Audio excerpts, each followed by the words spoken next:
चलिए जी, अब स्टार्ट करते हैं। हमारा जो ये लेक्चर है, इसके अंदर हम लोगों ने कुछ क्लासिकल और क्वांटम एस्पेक्ट्स को इस चैप्टर के अंदर अंडरस्टैंड करना है। और उसमें पहली जो सबसे पहली चीज़ आती है, जहाँ से हमारे पास क्वांटम मैकेनिक्स की बेस रखी गई थी, वो थी ब्लैक बॉडी रेडिएशन। जैसे आप सब लोगों को पता है कि ब्लैक बॉडी रेडिएशन के अंदर हम जो क्लासिकल एस्पेक्ट्स पढ़ते रहे थे लोअर क्लासेस के अंदर, वो हमने देखा था कि जो एनर्जी होती है इनमें, वो डायरेक्टली प्रोपोर्शनल थी टेम्परेचर के, या टेम्परेचर की कोई भी उसके अंदर पावर थी। लेकिन जिस वक़्त हम क्वांटम मैकेनिकल या मॉडर्न फिज़िक्स एस्पेक्ट से देखते हैं, तो मॉडर्न फिज़िक्स के अंदर जो मैक्स प्लैंक था, उसने हमें ये बताया था, या उसकी जो थ्योरी थी, उससे हमें ये पता चला था कि जो एनर्जी होती है, ये E is equals to hf या hc बाय लैम्ब्डा है, यानी ये वेवलेंथ या फ्रीक्वेंसी के ऊपर ये एनर्जी डिपेंड करती है। तो ये एक क्लियर कट डिफरेंस था क्लासिकल और क्वांटम के दरमियान। और इस क्वांटम मैकेनिकल ट्रीटमेंट को आइंस्टाइन ने फोटो इलेक्ट्रिक इफेक्ट के अंदर प्रूव करके दिखाया था, जहां पर उसने वेवलेंथ का और जो एनर्जी है उसका रिलेशनशिप जो है वो हमें प्रूव करके दिया था फोटो इलेक्ट्रिक इफेक्ट के लिए। अच्छा, अब जो ब्लैक बॉडी रेडिएशन है, इसके ये बात तो हमें समझ आ गई कि ये बेसिकली इस ब्लैक बॉडी रेडिएशन की जो इम्पोर्टेंस है, ये मैक्स प्लैंक की थ्योरी से हमें पता चलना शुरू हुई थी। और क्वांटम मैकेनिक्स इसीलिए 1900 के एरा के अंदर ये जो है ना, ये स्टेबल होना शुरू हुई थी, एस्टेब्लिश होना शुरू हुई थी। और ब्लैक बॉडी बेसिकली क्या होती है? Black body is completely absorber, और ये कंप्लीट एनर्जी या कंप्लीट रेडिएशंस को एब्जॉर्ब करती है, और इसमें से कुछ भी रिफ्लेक्ट नहीं होता। सिमिलरली अगर ये बॉडी ठंडी होगी, यानी कि कोल्ड बॉडी होगी, और ये कंप्लीटली रेडिएट्स करेगी एनर्जी अगर ये हीटेड होगी। और इसमें हमें कैसे पता चलेगा? इसके लिए हम एक कैविटी का सहारा लेते हैं। हम इसके अंदर एक कैविटी बनाएंगे, स्मॉल होल देंगे, जहां से हम उस रेडिएशन के बारे में मालूम कर सकेंगे। अब वो रेडिएशन कौन सी होंगी? जाहिर है जो हमें विजिबल होंगी उन्हीं को हम देख सकते हैं। तो विजिबल जो रेंज है वो 400 टू 700 या 750 नैनोमीटर बनता है। वायलेट से लेकर ये आपके पास रेड कलर तक की वेवलेंथ जो है वो इसके अंदर शामिल की जा सकती है। अच्छा, 700 से अबव हम जाएंगे तो वो इंफ्रारेड है, और इससे आगे जो है वो हमारे पास IR रेंज बन जाएगी। और अगर हम इससे पीछे देखें, 400 से पीछे देखें, तो ये हमारे पास जो है ये अल्ट्रा वायलेट रीजन जो है वो हमारे पास डेवलप होता है। अब हमारे हमारे लिए जो इम्पोर्टेंट चीज़ है वो ये है कि जो थर्मल इक्विलिब्रियम क्या होता है? थर्मल इक्विलिब्रियम बेसिकली ये है कि जब आप किसी जगह पर भी जो एनर्जी एमिट हो रही है और जो एनर्जी एब्जॉर्ब हो रही है, वो एक सेम रेट के ऊपर हो। थर्मल इक्विलिब्रियम फिर हमने क्या अंडरस्टैंड किया कि थर्मल इक्विलिब्रियम जो है, ये वो अमाउंट ऑफ एनर्जी होगी जिसमें जो एमिट हो रही है या जिनका एमिशन हो रहा है वो इक्वल हो जो कि एब्सॉर्ब हो रही है। इन दोनों का जो रेट होगा वो सेम होना चाहिए, यानी सेम रेट ऑफ एमिशन हो और सेम रेट ऑफ एब्जॉर्प्शन भी हो। अच्छा, अब इसमें ना एक छोटा-सा ग्राफ है, वो हमें एक्सप्लेन करता है, वो मैं यहाँ बनाने की कोशिश करता हूँ ताकि आपको अंडरस्टैंड हो जाए। इसके एक्स एक्सिस पर वेवलेंथ है और वाई एक्सिस पर एनर्जी पर यूनिट एरिया है। अगर हम एक टंगस्टन मटेरियल को लें, तो टंगस्टन मटेरियल जो है वो इस तरह का हमें कर्व देता है 1600 केल्विन के ऊपर। लेकिन अगर हम इसी को देखें तो ये ब्लैक बॉडी रेडिएशन के लिए काफ़ी हाइटेड बनेगा, और ब्लैक बॉडी रेडिएशन में इसकी वैल्यू 1600 के लिए काफ़ी हाई होती है। तो ये डिफरेंस क्यों है इसके अंदर? ये मैं एक स्मॉल पॉइंट से निकल के फिर आगे चलता हूँ। इसमें जो डिफरेंस है वो इस वजह से है कि हमने ये कहा है कि ब्लैक बॉडी एक कंप्लीट एब्जॉर्बर है और कंप्लीट एमिटर है, होल्ड या कॉट हीटेड फॉर्म के अंदर। तो इसलिए ये तमाम एनर्जी एब्जॉर्ब भी करती है और तमाम एनर्जी एमिट भी करती है। जबकि टंगस्टन मटेरियल के अंदर ये एबिलिटी नहीं है कि वो तमाम एनर्जी एब्जॉर्ब करे या तमाम एनर्जी एमिट करे। इस वजह से उसके कर्व में भी वो उस एक्स एक्सिस के ऊपर वो डाउनवर्ड है, और इसमें ये हाइट इसकी थोड़ी सी ज्यादा है इससे। तो ये हमारे पास एक रीजन होती है ब्लैक बॉडी को अंडरस्टैंड करने के लिए, या इस ग्राफ से हम बेहतर तरीके से कह सकते हैं कि जो हमारी ब्लैक बॉडी रेडिएशन है वो किस तरीके कार से अपना रोल प्ले करती है।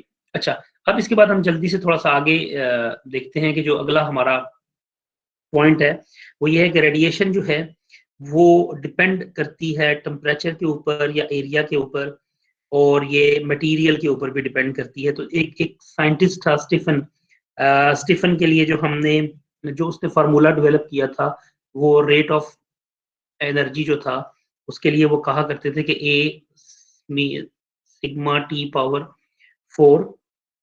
इसमें जो सिग्मा है ये बेसिकली स्टीफन कांस्टेंट कहलाता था, और इसकी वैल्यू आपने लोअर ग्रेड्स में देखी होगी 5.67 10 टू पावर -8 वोट पर मीटर स्क्वायर पर कूलम जो भी है। और इसको हम बेसिकली स्टीफन बोल्ट्जमैन लॉ कहते हैं कि 1884 के अंदर 1885 के अंदर ये लॉ एस्टेब्लिश हुआ था। और इस लॉ से हमें ये पता चलता है कि कितनी एनर्जी जो है वो एमिट होती है। लेकिन इस फार्मूला के अंदर हमें कोई भी जो ये एरिया आप कह लें और ये स्टीफन कांस्टेंट, ये टेम्परेचर, लेकिन इसमें कोई भी पॉइंट जो है वो वेव लेंथ का डिस्कस नहीं हो रहा। आप देख रहे हैं यहाँ पे वेवलेंथ के बारे में कोई इंफॉर्मेशन हमें नहीं मिल रही। अच्छा, अब अगर इसमें वेवलेंथ की कोई इंफॉर्मेशन नहीं मिल रही, इसका मतलब है कि रेडिएशन जो है वो कैविटी से आ रही हैं और वो प्रोपोर्शनल है एनर्जी डेंसिटी के। अगर हम इस फॉर्मूले में अंडरस्टैंड करें तो वो एनर्जी डेंसिटी, लेट्स से हम अगर U को एनर्जी डेंसिटी कह देते हैं, तो वो इस एनर्जी डेंसिटी के ऊपर डिपेंड करती हैं। और amount of energy stored as radiation in unit of volume in the cavity, तो ये एनर्जी डेंसिटी जो है ना, जब हम ये कहेंगे कि वो एनर्जी जो कि पर यूनिट वॉल्यूम हमारे पास सेव हो रही है, उसको हमने एनर्जी डेंसिटी के फॉर्म में रिप्रेजेंट किया है। तो अगर हम कहें कि लेट जो एनर्जी डेंसिटी है it depends upon lambda and the derivative D lambda, radiation with in lambda and lambda plus D lambda, इस रेंज के अंदर जो रेडिएशन हमारे पास एमिट हो रही है वो पर यूनिट वॉल्यूम, तो ये वो एनर्जी हमारे पास बनेगी। अगर हम D Q by D T को और ये क्यू भी जो है, अब हम इसको सपोज करते हैं कि ये लैम्डा के ऊपर डिपेंड कर रहा है, और ए सी यू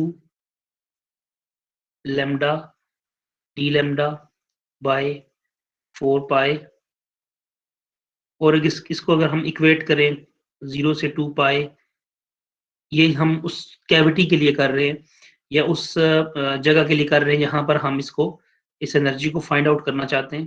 तो ये अच्छा, अब अगर हम इसको जब सॉल्व करेंगे, इस इंटीग्रल को हम सॉल्व करते हैं, तो ये बेसिकली ये इसकी वैल्यू 2 पाई आएगी, और ये साइन इनटू कॉज है, तो ये sine square of theta by 2 आपके पास बनता है। इसमें जब हम इसकी वैल्यूज को पुट करेंगे तो ये बेसिकली हमारे पास इस सब का जो आंसर रह जाएगा वो इन दोनों को सॉल्व करने के बाद वो पाई रहेगा। तो अगर हम इन तमाम को टोटल एनर्जी को निकालने की कोशिश करें और हम ये कहें कि हमारी ये जो एनर्जी है ACU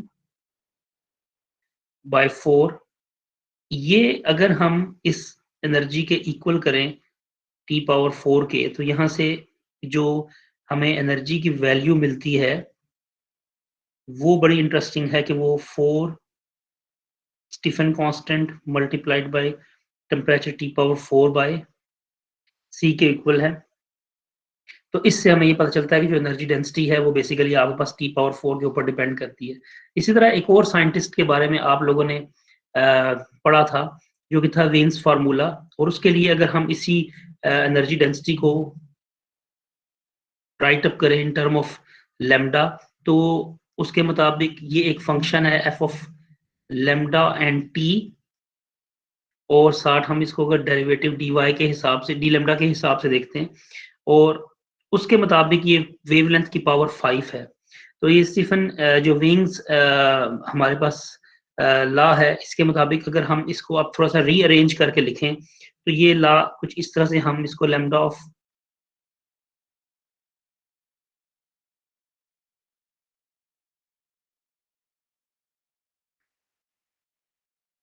इसमें लैम्डा पावर 5 था। अब हम यहाँ पे अगर हम टी पावर 5 से इसको मल्टीप्लाई करें दोनों साइड्स पर, क्योंकि ऊपर आप देख रहे हैं कि ये फंक्शन जो है लैम्डा और टी के साथ हम इसको लेकर चल रहे हैं, तो यहाँ से जो एनर्जी डेंसिटी को हम कैलकुलेट करेंगे वो एनर्जी डेंसिटी भी कुछ इसी तरह की होगी कि हमारे पास ये लैम्डा जो यू है, it's value is you of lambda T lambda, which is integrated from 0 to infinity, and it is 0 to infinity for f of lambda and t d lambda over lambda power 5 and अगर हम इसकी maximum energy को देखें तो हमें इस maximum energy के लिए D you of lambda our D of lambda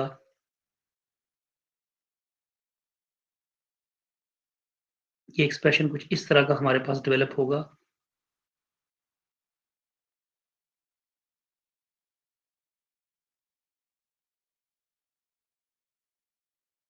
is equals to 0 क्योंकि हम इसकी मैक्सिमम वैल्यू की तरफ जा रहे हैं।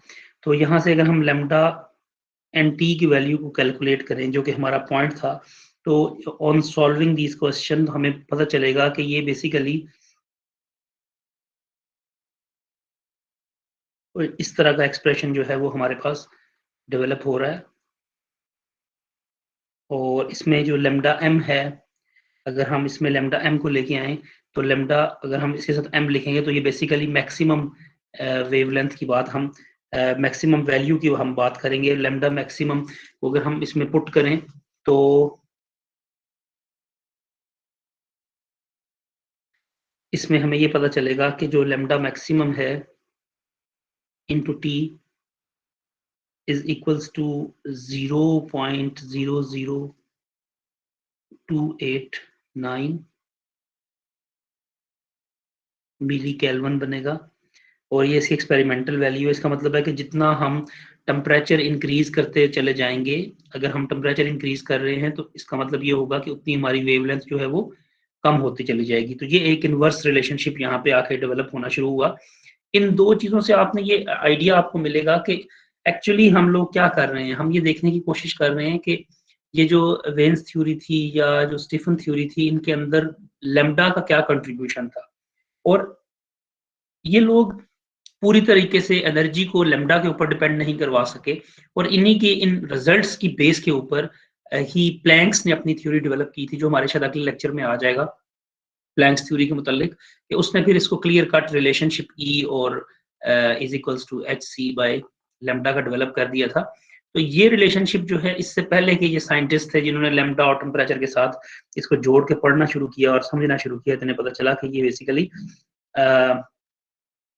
कंप्लीटली जो है लैम्डा और टी का आपस में रिलेशनशिप डेवलप नहीं हो रहा, लेकिन वो क्योंकि अंडरस्टैंड नहीं कर पा रहे थे कि टी और लैम्डा का आपस में रिलेशनशिप क्या है भी या नहीं, क्योंकि ये बात तो आगे क्लियर हुई थी मैक्स प्लैंक की थ्योरी के अंदर कि एनर्जी और लैम्डा का रिलेशन है, एनर्जी और टेम्परेचर का रिलेशन नहीं है। जबकि ये साइंटिस्ट जो थे, जो क्लासिकल थ्योरी के मुताबिक पढ़ रहे थे, ये लैम्डा को हर सूरत में टी के साथ रिलेट करके देखते थे। इस तरह से एक पैशन है, उन्होंने भी अपना अप्रोक्सीमेटली 600 केल्विन के ऊपर उन्होंने एनर्जी डेंसिटी निकाली थी। और इसी तरह से उन्होंने जो कैलकुलेट किया था, ये एक बड़ा कॉमन ग्राफ है जो आपको लोअर ग्रेड्स में आपने देखा होगा कि लैम्डा जो माइक्रोमीटर के अंदर आपने कैलकुलेट किया और एनर्जी डेंसिटी जो आपने कैलकुलेट की, तो इसमें जो आप वेवलेंथ बढ़ाते हैं वो एक कर्व सा आपके पास आता है। और इसकी एक्सप्लेनेशन जो थी जब हमने करना शुरू की तो हमें पता चला कि ये बेसिकली जो हम अपना टेम्परेचर बढ़ाते चले जा रहे हैं, पीक जो है वो पीछे की तरफ शिफ्ट होती चली जा रही है। तो इससे हमें ये आइडिया मिलता चला गया कि अगर हम टेम्परेचर बढ़ाएंगे तो वेवलेंथ हमारी कम होना शुरू हो जाएगी।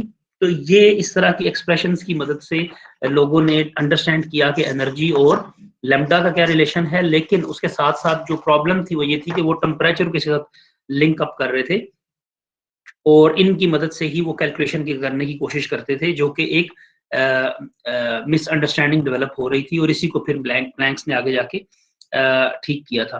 तो इसके बाद एक रिले थ्योरी भी है, रिले जीन्स थ्योरी भी है।